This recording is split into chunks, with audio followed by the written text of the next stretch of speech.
personal history, I think it's fair to say that since the end of World War II, and increasingly in the most recent decades, we have managed to create the world's first truly global empire. And it's the first empire that's been created primarily without the military. It's been created by economic hitmen, by people like what I once was. And we work many different ways, economic hitmen, but perhaps the most common is that we will identify a third world country that has resources our corporations covet, like oil, and then arrange a huge loan to that country from the World Bank or one of its sisters. But the money never goes to the country.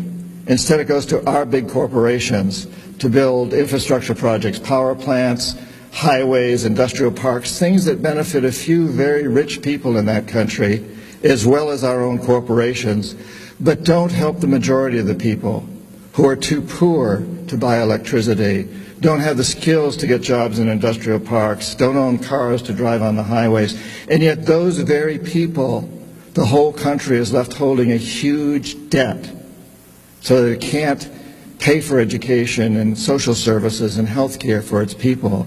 In fact, the debt is so huge by intent that at some point we economic hitmen go back and we say, listen, you owe us a lot of money. You can't repay your debt, so sell your oil real cheap to our oil companies without regard to the environment. Vote with us on the next critical United Nations vote. Send troops in support of ours to some place in the world like Iraq. And in that way, we've created this empire. On the few times when we economic hitmen fail, as I talk about in the books, as I failed in Ecuador with Jaime Roldos and in Panama with Omar Torrijos, then the jackals go in. And these are men, maybe a few women, who overthrow governments or assassinate their leaders. So if I'm unable to bring them around, if the economic hitman is unable to bring them around through legal means, what we do is we use legal means through the World Bank, but it's basically corrupting the leaders of these countries. If we're unable to corrupt them, then the jackals go in and take care of them. So when I failed with Jaime Roldos in Ecuador and Omar Torrijos in Panama, the jackals assassinated them.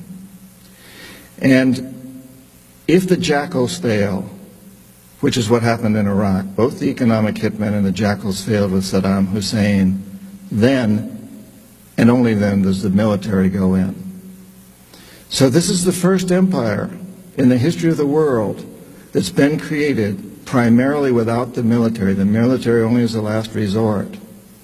And I think there's something extremely dangerous about this. It's not just that it's pathetic, it's not just that it goes against all of our most sacred documents.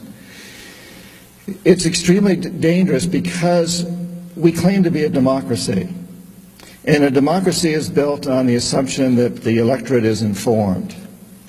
And if the electorate doesn't realize what we're doing internationally, if the electorate doesn't understand the main basis of our foreign policy, which is what I've just described, then the electorate is not informed and therefore cannot vote intelligently. And therefore you even have to question whether we're truly a democracy. Forget about